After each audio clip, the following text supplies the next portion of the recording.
आज भारतीय जनता पार्टी कपिल कमल कार्यालय में नारी शक्ति वंदन अधिनियम पर एक प्रेस वार्ता रखी गई है।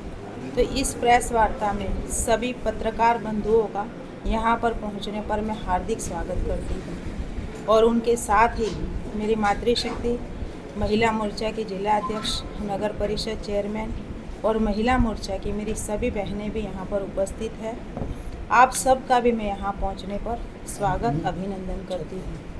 आज का जो हमारा विषय है वो आप सब जानते भी हैं कि 17 अप्रैल का दिन भारत के इतिहास में स्वर्ण अक्षरों में लिखा जाना था, मगर विपक्ष की साजिश के चलते वह दिन इतिहास का एक काल का दिन बन गया।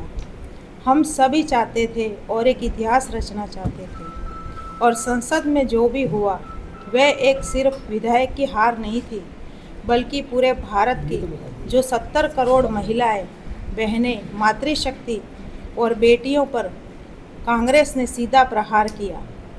और यह वही क्षण था जब देश साफ देख रहा था कि कौन महिला सशक्तिकरण के साथ है और कौन उनका विरोध कर रहा है और उनकी बाधा बन रहा है।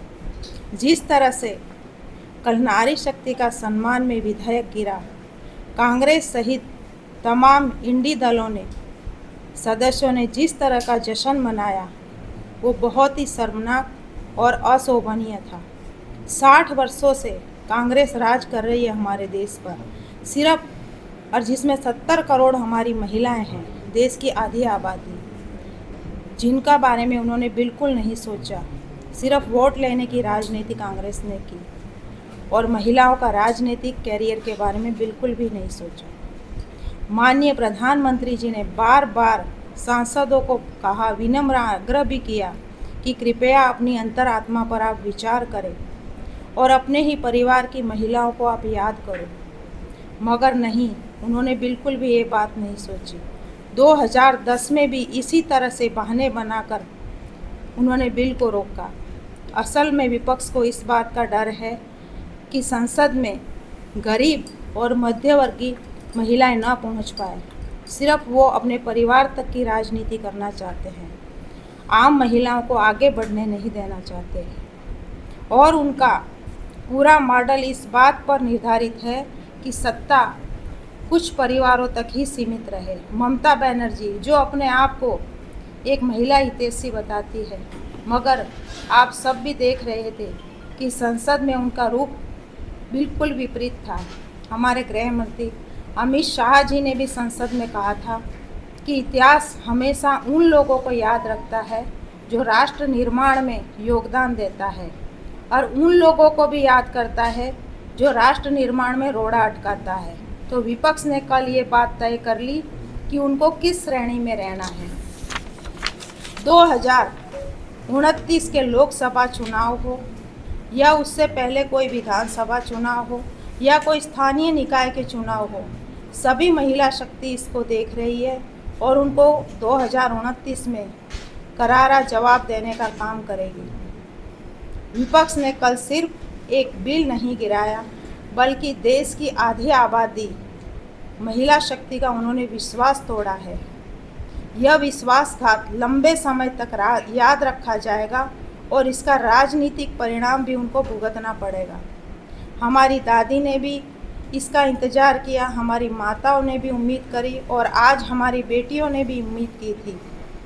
और 2014 में जब हमारे माननीय प्रधानमंत्री नरेंद्र मोदी जी केंद्र में आए, तब महिलाओं की स्थिति बहुत ही ख़राब थी।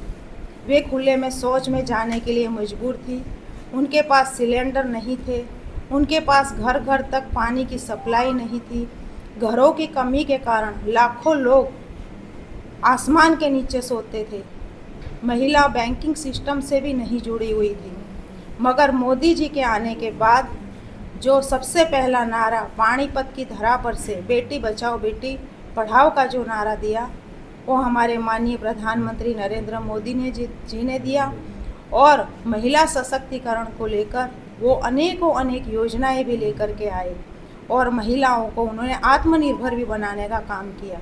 10 से 12 साल में जब से मोदी जी आए हैं, तब से एक बहुत अच्छा सुधार हुआ है हमारे देश में महिलाओं के लिए।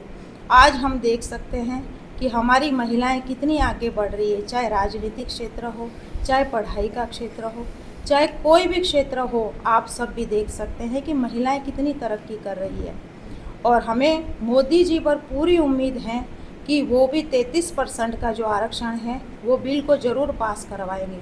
जो वो कहते हैं वो करके भी दिखाते हैं। उन्होंने धारा 370 को भी तोड़ा, उन्होंने जो 3 तलाक का कानून था उसको भी नाबूद किया, उन्होंने राम मंदिर का भी निर्माण कराया, और ये कि 33% का जो आरक्षण है वो भी वो दिलवाने का काम करेंगे।